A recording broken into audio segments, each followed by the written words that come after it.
Bom dia a todos! Graça e paz do Senhor Jesus seja com todos nós. Uma ótima quarta-feira para todos. Hoje é dia 11 de maio de 2022. Seja muito bem-vindo ao nosso devocional de hoje. Você deve ter visto aí, se não viu, né? Vou chamar sua atenção para o tema do nosso devocional hoje. O tema é a chave da derrota. É isso mesmo. Não tô enganado, não. Falei certo. É a chave da derrota. Por quê? Nós vamos falar dos capítulos 7, 8 e 9 aqui de Josué.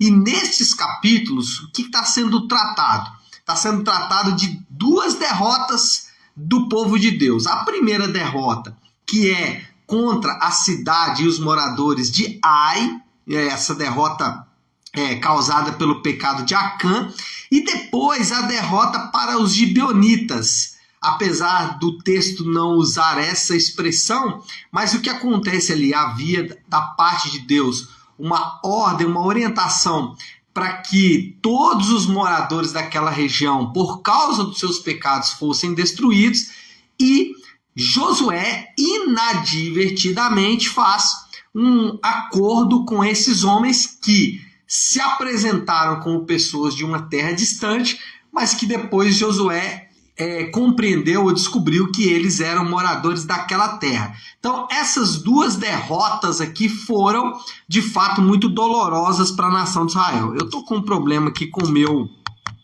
iPad.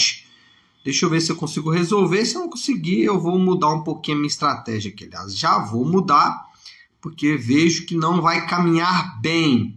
Bom, o texto que eu quero ler com vocês, para a gente poder começar a meditar aqui nesta manhã, é o texto que está em Josué, no capítulo de número 7, versículo 1, que diz assim, Josué 7, 1.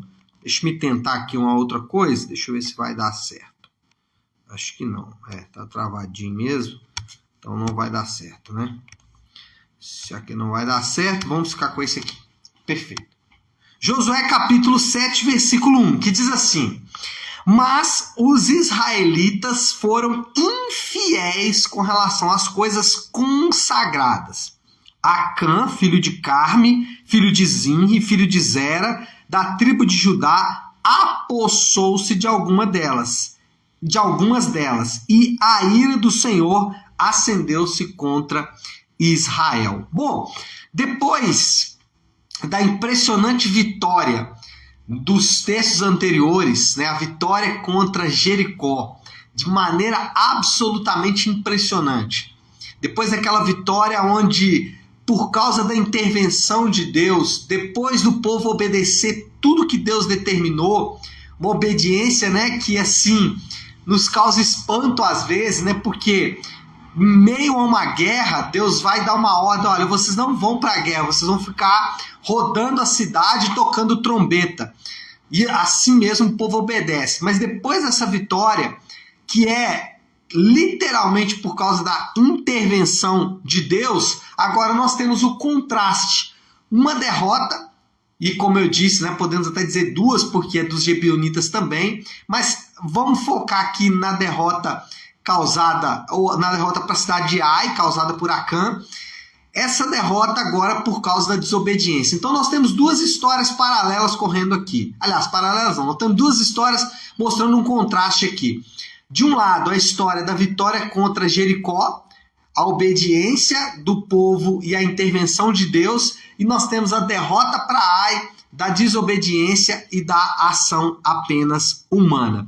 O ponto aqui é que o povo desobedeceu em um aspecto que é aparentemente insignificante. Quem lê a história e não conhece toda a narrativa vai se assustar. Peraí, os caras pegaram lá alguns despojos, uma mixaria de despojos, e por causa disso eles sofreram uma derrota militar. Alguns itens roubados trouxeram essa derrota militar. O problema aqui não é com o pecado em si, mas é com a natureza da desobediência. O que Deus está chamando a atenção para o povo aqui não é simplesmente da desobediência, mas é de onde essa desobediência brota. Quais são as motivações que levam o homem a essa desobediência? Porque, de fato, esse é o problema. Qual é a natureza da desobediência? E a natureza da desobediência ali estava ligada à natureza pecaminosa. Tem um filme que eu gosto, que é o filme que conta a história do Ray Charles, né? Aquele músico famoso que era cego. E uma frase da mãe do Ray Charles acompanhou ele durante toda a sua vida. Ela dizia o seguinte: quem mente também rouba. Ela dizia isso para ele, falou, olha, se você mentir, você também vai roubar. O que ela estava querendo dizer com isso é que o indivíduo que mente, certamente em algum momento ele vai roubar. Mas qual é o ponto aqui? Por que eu estou dando esse exemplo da mãe do Ray Charles? Porque, de alguma forma, isso representa o que nós estamos vendo nesse texto. Talvez você pense, não, mas isso aqui não tem nada a ver. Mas o ponto é, quem mente também rouba. O problema não é a ação em si, mas é o porquê da ação. Por que eu estou tão despreocupado? Por que uma ação pecaminosa não me deixa tão abatido como deveria? Isso deve ser a pergunta. A pergunta não é, normalmente, né, se eu posso ou não posso fazer isso, mas é por que eu quero fazer isso? Por que eu desejo fazer isso? Porque muitas vezes existe uma mudança de comportamento, existe uma mudança de conduta, mas não existe uma mudança de coração. Eu paro de fazer A, B ou C, mas eu não paro de desejar A, B ou C. Então, a questão aqui toda estava ligada à natureza, aos desejos, às motivações mais interiores. No Novo Testamento, nós temos um ensino nessa direção que ele é muito esclarecedor. O ensino do Novo Testamento é que um pequeno deslize na lei faz com que toda a lei seja quebrada. Tiago fala sobre isso na sua carta. Ele afirma que quem desobedece em apenas um ponto torna-se culpado de toda a desobediência. O que isso faz? O que esse texto nos mostra? A nossa completa incapacidade de lidar com o pecado. Eu vou dar um exemplo aqui que te ajuda a entender isso. Vamos supor que um rei promulgue lá 100 leis. Não, vamos pegar 10 leis para pegar o decálogo, né, os 10 mandamentos. Um rei lá trouxe então 10 leis. Você cumpre 9 dessas leis, mais uma você deixa de cumprir. O rei pode passar por cima do descumprimento dessa única lei porque você cumpriu as outras 9? Não. Você passa a ser réu, você passa a ser julgado por causa daquela única lei que você cometeu. Então, o que nós aprendemos aqui é que não adianta cumprir toda a lei e deslizar em apenas um desses mandamentos. Nós somos completamente incapazes de cumprir a lei. Por isso é que precisamos de alguém que cumpra a lei por nós. E é nesse ponto que entra a mensagem do Evangelho. Sem esta mensagem, sem a ação de Deus, como vimos aqui no livro de Josué, a nossa derrocada ela é certa. Se não houver alguém que nos ajude e cumpra a lei em nosso lugar, a nossa derrota ela é certa. A mensagem do Evangelho, a mensagem da Boa Nova, das Boas Novas é exatamente essa. Toda a obediência de Cristo foi com o propósito de ser a nossa obediência. Então, quando você vê Jesus obedecendo ao Pai, quando você vê Jesus afirmando, eu faço a vontade do Pai, quando você vê Jesus cumprindo a vontade de Deus e obedecendo a Deus, até mesmo quando parecia insuportável a obediência, lembra lá daqueles momentos finais, quando Jesus já completamente, com a alma completamente angustiada, ele fala com o Pai, Pai, se possível passe de mim esse cálice. Quando ele ainda nesse momento de dor, de angústia, onde ele pede para passar o cálice, mas ele abraça o cálice e ele toma o cálice e ele vai até o fim. Toda essa obediência que ele fez para que eu e você pudéssemos agora ser justificados. E é exatamente isso que Paulo afirma em Romanos, capítulo 1, versículo 16. Ele afirma o seguinte: o evangelho é o poder de Deus para a salvação de todo aquele que crê. E ele fala mais, ele fala que esse evangelho ele nos é imputado, essa justiça nos é imputada apenas pela fé. Então, ele foi obediente e com base na sua obediência, nós somos justificados. O tema do devocional de hoje é a chave da derrota. A chave da derrota não é a desobediência, ainda que a desobediência seja importante, mas a chave da derrota é exatamente o fato de não estarmos em Cristo, ou de não, pela fé, aceitar a sua obediência como nossa obediência. Pela fé, aceitarmos a sua justiça como nossa justiça. Essa é a chave da derrota. A chave da derrota é como quando rejeitamos a mensagem do evangelho. E aí você pode falar assim: pastor, mas eu já aceitei a mensagem do evangelho, já sou batizado há muitos anos, mas isso não significa que você aceitou as implicações do evangelho. O evangelho tem desdobramentos que são muito naturais e diários.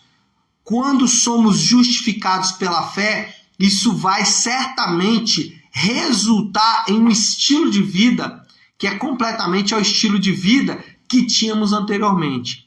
Anteriormente, nós buscávamos justiça pelos nossos atos. Agora, buscamos justiça nos atos de Cristo. Tem uma história que Charles Spurgeon conta. Ele disse que certa vez um horticultor, um indivíduo que cuidava de uma horta, cultivou uma cenoura muito linda e muito grande. E aí ele pegou essa cenoura e levou e deu de presente para o rei.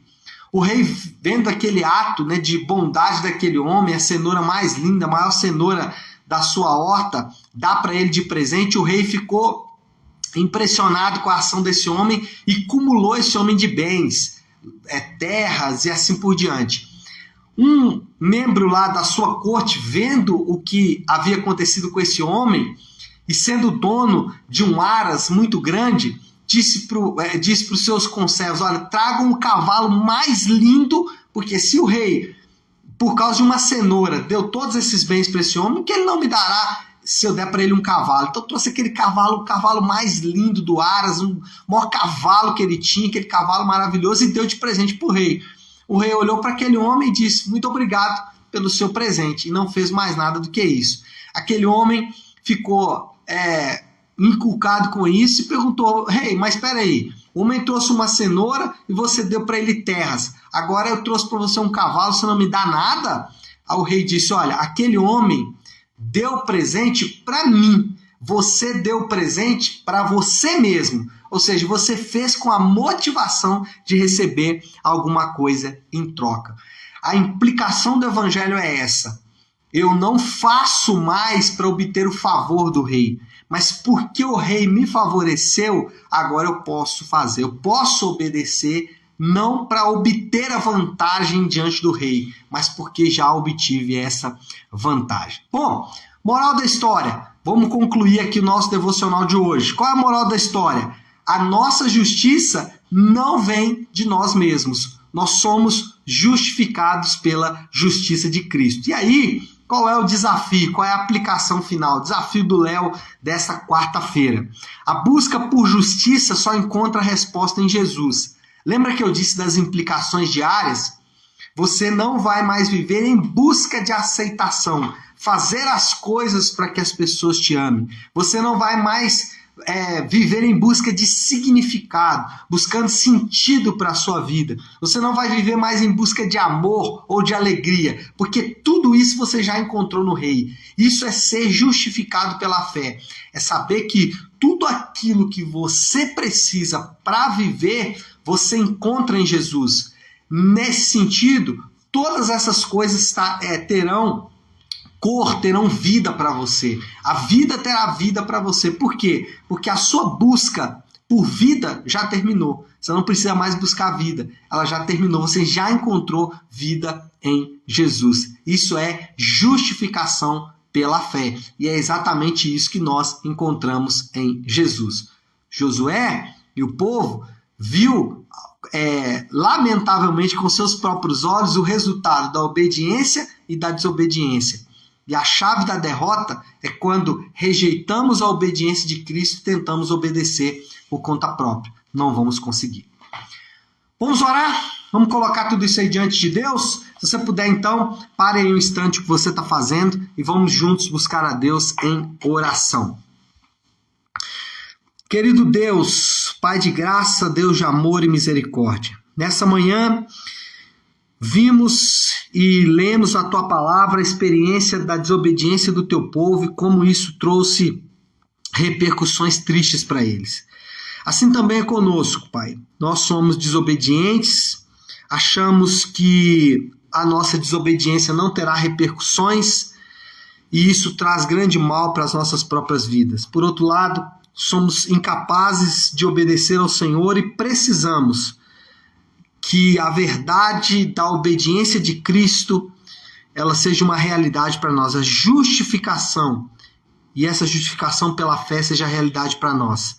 Ajuda-nos e desnuda o nosso coração para que possamos ver que a plena obediência de Cristo é também a nossa plena obediência. Nós oramos e oramos assim em nome do Teu Santo Filho Jesus. Amém. Amém, meu povo? Bom, então é isso. Nós vamos ficando por aqui. Que Deus te abençoe. Uma excelente quarta-feira para todos. Fiquem com Deus.